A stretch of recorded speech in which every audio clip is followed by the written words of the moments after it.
Et bonjour à tous, on se retrouve pour une nouvelle vidéo et dans cette vidéo,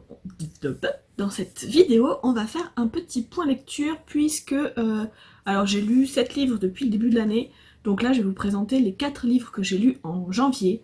Donc je suis un petit peu désolée d'avance si j'ai oublié certaines choses, les noms des personnages ou des petits trucs. J'ai une mémoire assez courte et voilà, donc vu que je les ai faites il y a 2 mois, ces lectures, ça va être un petit peu flou dans ma tête, donc je m'en excuse d'avance. J'espère quand même que cette vidéo sera intéressante pour vous. Et on attaque de suite. Alors, j'ai commencé l'année par Un Noël féerique de Pauline M. aux éditions Rouge Noir Édition. C'est un livre que m'a offert mon amie Sarah au Nouvel An. Elle l'a fait dédicacer.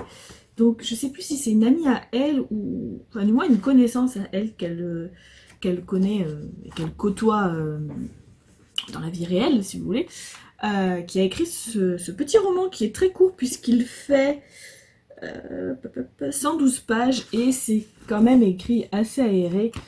Du coup voilà, ça va rentrer à une nouvelle. Je suis pas très fan des nouvelles habituellement, mais vraiment ce petit roman, je l'ai vraiment bien aimé. Je lui ai mis 4 sur 5 parce que, alors, il n'y a pas beaucoup de surprises, c'est-à-dire que voilà, on voit les choses venir. C'est une romance entre Noah qui est libraire et qui a recueilli sa nièce dont les parents sont morts dans un accident de voiture, je crois, et Chiara qui tient une boutique de jouets. Et donc voilà, il va y avoir plusieurs petites péripéties entre eux, mais voilà, c'est une romance plutôt classique, euh, avec cette petite touche de tendresse avec Abby, voilà, qui est très mignonne, qui ne parle pas, voilà, qui depuis l'accident de ses parents ne parle plus, et voilà, qui va trouver en Chiara. Voilà. J'aime bien la mise en page. À chaque fin de chapitre, vous avez une petite fée comme ça, qui a une importance dans l'histoire. Et les débuts de chapitre sont comme ceci. Du coup, voilà, l'objet livre est très très joli. L'histoire est vraiment toute mignonne, vraiment choupie, vraiment voilà, très très agréable à lire. Après, en dehors de ça, c'est pas un truc voilà, qui casse 3 pattes à un canard non plus. Mais c'était très plaisant et du coup, voilà, je vous conseille si ça peut l'aider, cette petite Pauline M ben, voilà, à écrire, à se faire connaître et à être publiée. C'est tout ce que je lui souhaite parce que vraiment, voilà, l'écriture est vraiment très agréable et c'était vraiment un chouette moment passé avec elle. Ensuite, alors j'ai lu sur ma liseuse Orion de Battista Tarantini. Alors je vous montre pas parce que j'ai pas la couverture sur ma liseuse en fait. Je sais pas pourquoi. Ça a pas téléchargé la couverture. Donc je ne vais pas vous montrer pour vous montrer. Et là il s'agit d'une romance sur le thème de la danse.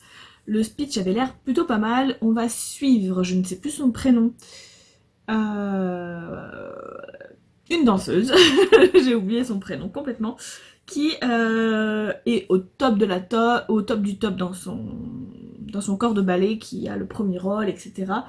Et Orion, qui est un chorégraphe, qui cherche un nouveau talent pour son nouveau ballet, et qui va être subjugué par la danse et le caractère de la danseuse de l'héroïne. Et voilà, va se nouer une histoire entre eux. Euh, voilà, les deux sont cassés, sont fracassés de la vie, chacun pour des raisons différentes. Voilà, le speech me tentait pas mal, mais alors ça l'a pas fait du tout. Je lui ai mis 2 sur 5, mais vraiment pour être gentille, ça l'a pas fait du tout, du tout, du tout. L'écriture est assez enjolivée, assez poétique. C'est une très belle écriture pour les personnes qui aiment ce genre d'écriture. Moi, ça matche pas du tout avec moi.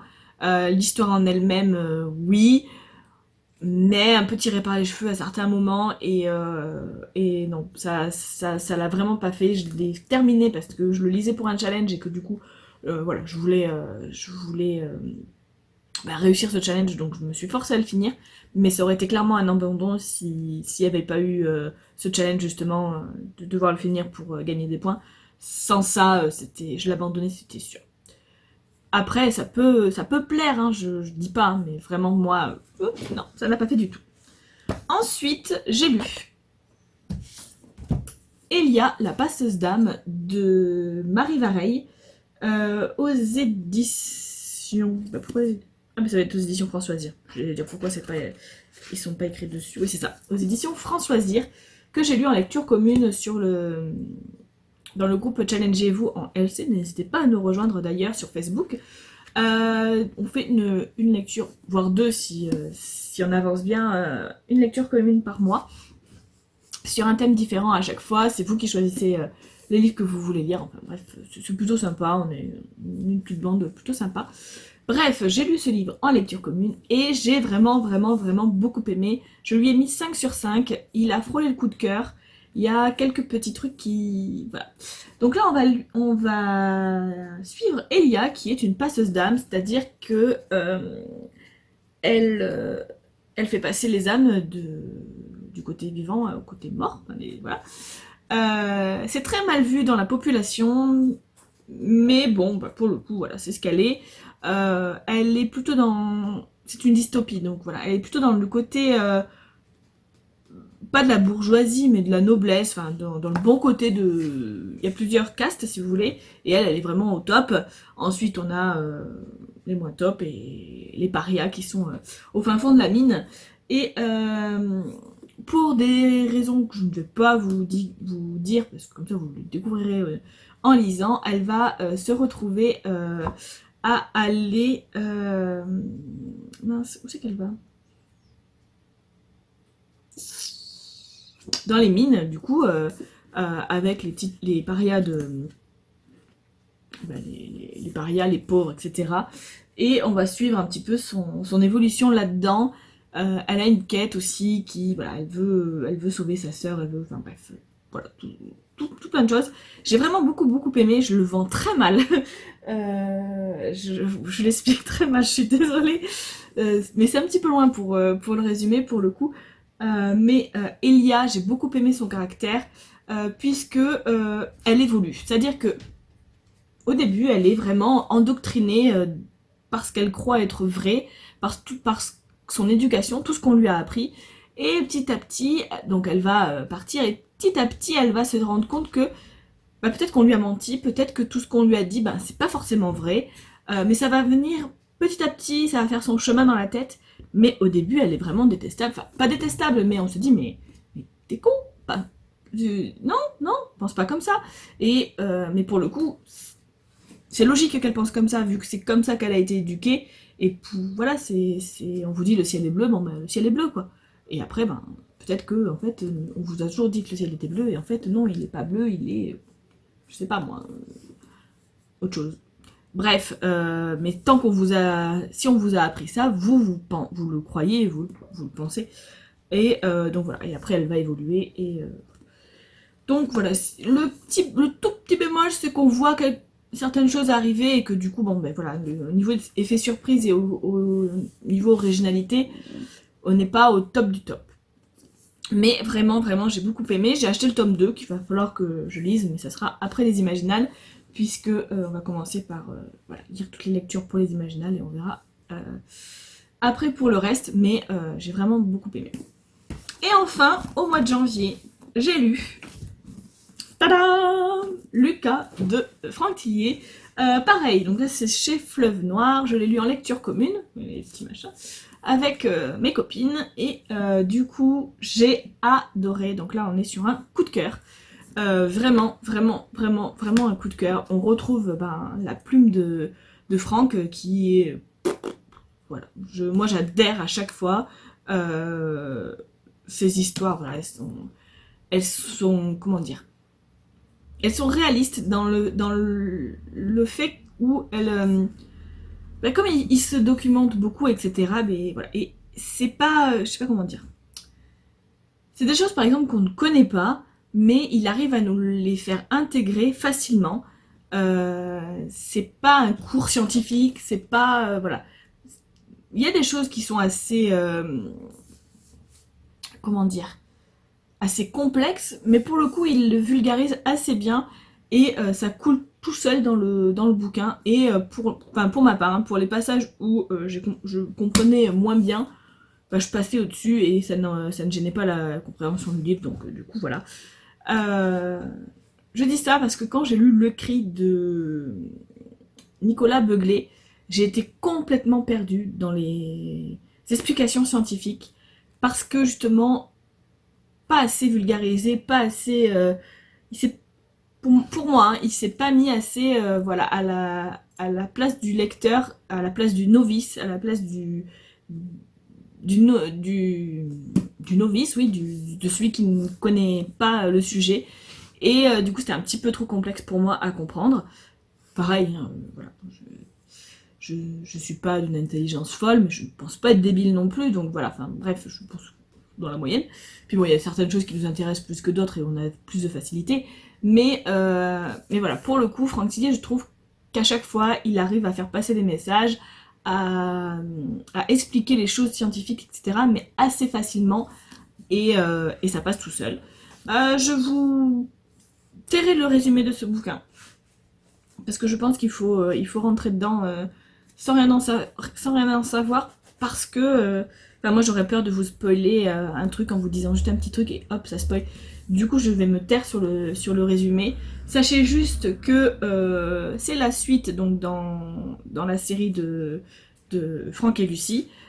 Du coup, ben, à ne pas lire en premier. Enfin, après, vous n'êtes pas perdu hein, si vous le lisez en premier, puisqu'il y a des rappels et voilà. Mais c'est vrai que c'est dommage de, je pense que voilà, c'est plus intéressant de lire la saga dans l'ordre pour voir l'évolution des personnages, etc. Mais vous ne serez pas perdu si vous le lisez tout seul. Hein, voilà. Mais voilà, gros gros gros coup de cœur.